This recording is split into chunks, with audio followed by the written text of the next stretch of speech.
Hi, Ron. Do you have any comment or any information on the searches that were conducted at his team facility on Friday? Nope, all I can tell you is that we've made a statement. And Ryan Vermillion, is he on paid administrative leave or? The team has already made its statement. Okay. And just a quick football question, any updates on the list of injured players? Yes, what I can tell you for the most part is that Torrey McTire is unfortunately we're going to lose Torrey for the year, and John Bostic with the pec we are going to probably lose for the year as well. Everybody else, I'm just waiting for 100% confirmation. Thank you. Ben? Ron, I guess just to stay with the football, you watched the tape, presumably. What stood out to you upon watching? Well, there were some really good things that we're going to build on. That's for sure. I like some of the things that we did on in all three phases. I thought special teams really some big positives, and we progressively got better and better with each return and coverage. Offensively, I thought again some of the things that we did, especially up front, was very solid, very stout. A lot of kudos go to our playmakers too as well, starting with Taylor and the running backs, the wide receivers, and the tight ends. Defensively, we had some pretty promising moments. Unfortunately, we didn't have as much success as we wanted on third downs. I thought the guys were working on it.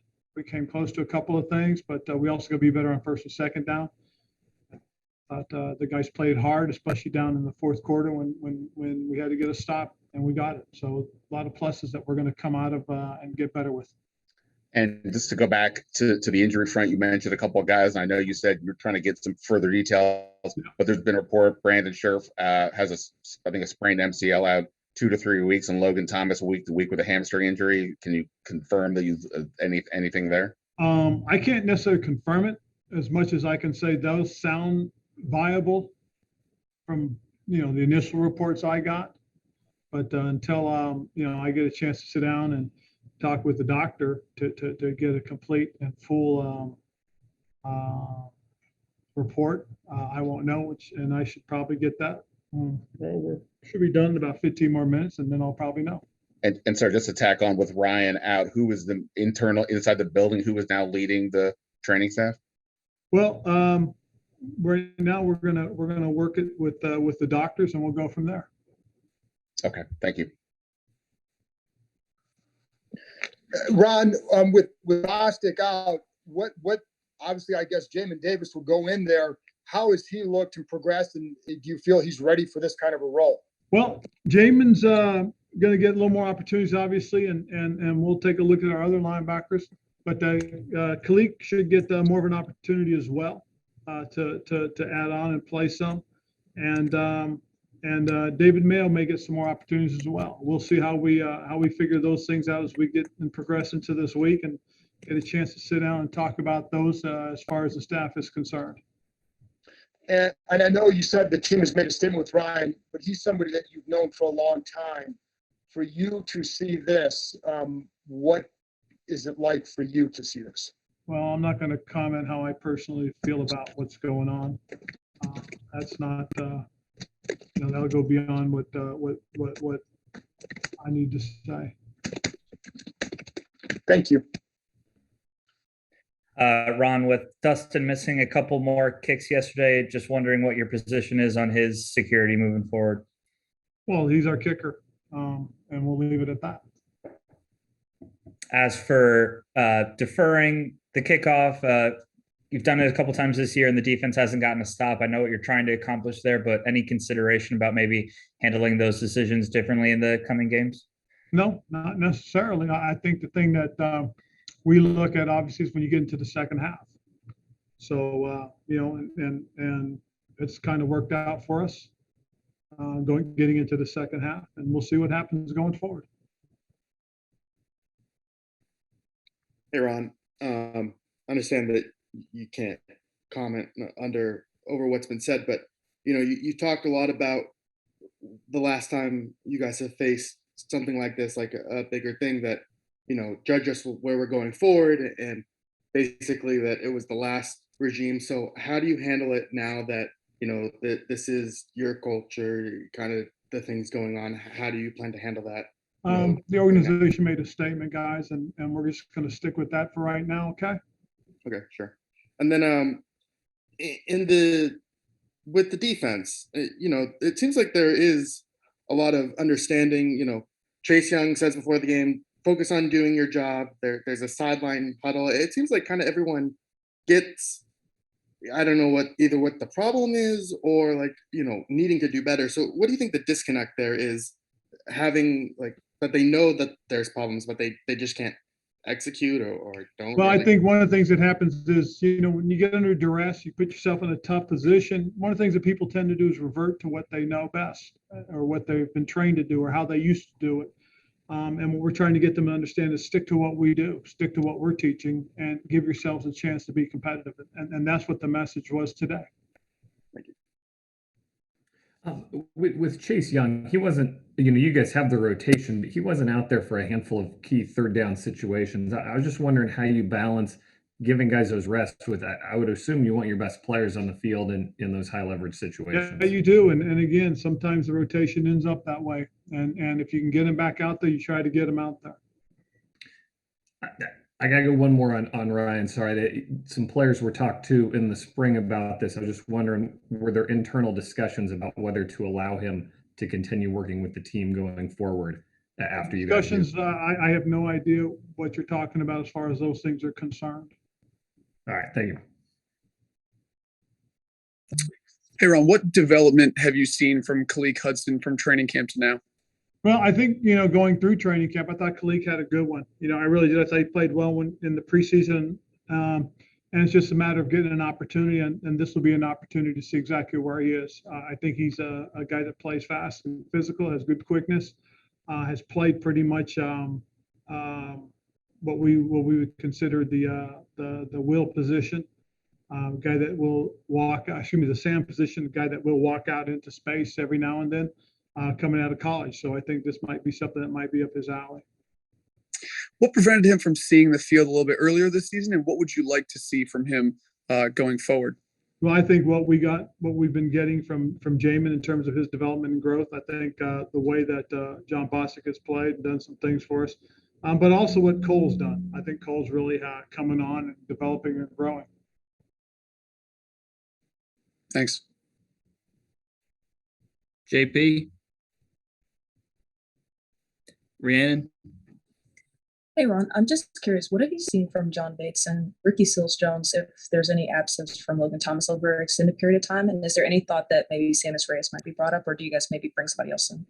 Yeah, no, we've seen some tremendous growth. We really we have from Ricky, in terms of his development as a tight end, as a complete tight end. I mean, he does a great job with his routes. He's learning to run those even better. He's got good hands. He's a pretty sure catcher. His blocking has come a long way. He did a nice job this past weekend. So we're excited to see even more of him. I thought John Bates it really didn't seem too big for him. He really seemed to handle it well as a young player and showed some very promising things. Probably the play that sticks out the most for me as far as John Bates was concerned was the finishing block that he made on the touchdown on the kickoff return. I mean, hands were in great position. Feet were right underneath him where he needed to be, good position, and just drove through and finished the block. That just, that really sprung him, DC the rest of the way. So that was good to see. So I was happy to see that development. Sammis looks like he's going to get an opportunity this coming Sunday. So, he'll have to start getting himself geared up and ready to roll.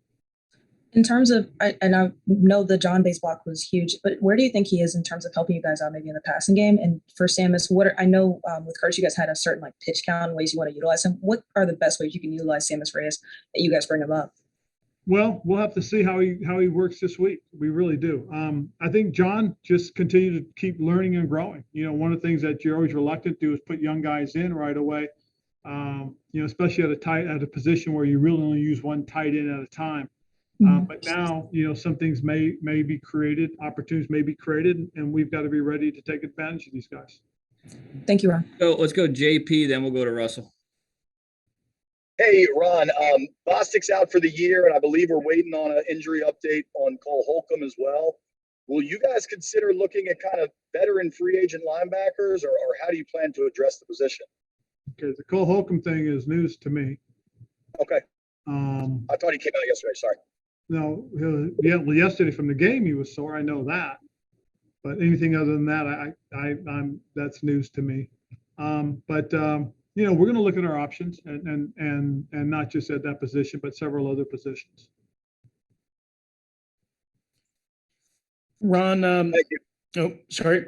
Ron, you mentioned yesterday, obviously third downs continue to be a problem on the defensive end. After watching back the tape, was there anything that jumped out to you this week versus any other week? And also, how do you explain sometimes you guys are able to get that key third down stop and it seems like everything's rolling. Is it a matter of not being as aggressive on the third downs that you're not stopping? How do you kind of parse that out? Well, initially, some of it to me is just missed opportunities, just being in the right place at the right time. And that's the hard part is you look at it, you get the right situation, and unfortunately we bite on something, or we don't get the pressure we'd like to have, or who knows. I mean, those are things that we're going to continue to work on, and it is frustrating, more so than anything else, just because we put ourselves in that position. So we've just got to finish. And I know what you've said about the investigation, but I'll ask it this way. How do you deal with your players? Because obviously it's going to be a distraction. It's going to be in the news. How do you handle that with your players and you being a transparent guy? Well, the biggest thing we'll talk about most certainly is focusing on what's important right now for us as far as getting ready to play football games. And that's how we'll handle it. Hey, Ron, I asked this knowing that the Sammis Reyes being maybe the first Chilean player in the NFL is more interesting than it is important to you. But what kind of appreciation do you have for Sammis' kind of journey kind of through basketball to football and just how quick a progression he's made at this position? Well, I think it's tremendously important, that he comes from Chile. And the reason being is that, this game, this sport that we play is can be a world sport. And you really want to play the best players. And when you can find athletes from all over, that's a pretty neat thing. So I think that's pretty cool, first off. And there is some importance, there is some significance to that. But I think it's important to really appreciate his journey more so than other things too, because how hard he's worked to get to where he is. The kid's a tremendous athlete. I don't know if you know his whole story, but he actually had a chance to play football in high school, and his parents talked him out of it because because actually both his parents played competitive basketball, and they both played for the Chilean national teams, and so they're both very good basketball players as well. And they convinced him to stick with basketball. So, but because of his body structure and composition and size, whatever you want to say, how he's built, slapped together, he's got the body for it, and he also has the mindset. And so when you watch him and see him, the way he prepares, the way he studies and gets himself ready to do things, he's done it the right way. David Aldridge. Hey, Ron, how did Schweitzer grade out once he went in for sheriff? Very well. Last year, Wes had started for us. Did some really good things, really good things. And he's a very powerful, stout guy who does a heck of a job. He's always prepared, always ready to roll. And I think we'll be fine. I really do. I got a lot of confidence in Wes. And, going forward for whenever Brandon's ready to roll, we'll go from there. But in the meantime, we're going to give Wes every bit of support we can to help him out as he prepares to get ready to play football.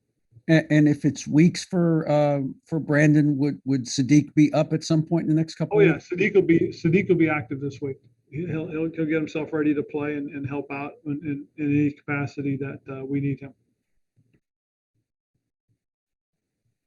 Hey Ron, I'm sure you realize these players work so closely with Ryan Vermillion, and judging by your responses, it doesn't seem like you're concerned this is going to be a distraction. So why don't you think it's going to be a distraction for this team? Well, because I think the guys know how to compartmentalize and prepare themselves. As I said, they'll know when to focus in on what's important about preparing to play football. and we're through the quarter part of the season, one quarter through. I know you kind of judge the season into quarters. You're 2-2. Is there almost a sense of relief and maybe fortunate knowing that your defense is not played up to their ability, that you're 2-2 on the season at the quarter part of the season? I wouldn't say relief. I'd say disappointment, because I think if we lived up to or played up to our abilities, our capabilities, if we done some of the things I think we're capable of defensively, I think we could be better than 2-2. And but we're not. So we are what our record says, and that's 2-2. We've got some things to work out, some things to get ourselves to do to give ourselves a chance to win football games. And so I'm excited as we start the second quarter of the season. Thank you, Ron. Hey, Ron, going back to Samus, did you have a conversation with him saying, hey, I'm going to need you to step up, maybe if it was today or before? And if so, what was his reaction? Well, it's interesting, Darren. I had an opportunity to have a conversation with him the other day, and just told him, I said, hey, look, there's going to be an opportunity now. You got to get yourself ready. Keep preparing, keep doing the things that you're doing. And he was excited about that. Now, to your point, I haven't had a chance to talk to him yet about his potential for this coming week, but he and I will have that conversation. But if he reacts the way he did when I talked to him the other day, it'll be the same thing. It really will. He's done a nice job. He gives you great looks in practice. He doesn't back down from anybody either. So it's going to be interesting to watch and see how he does.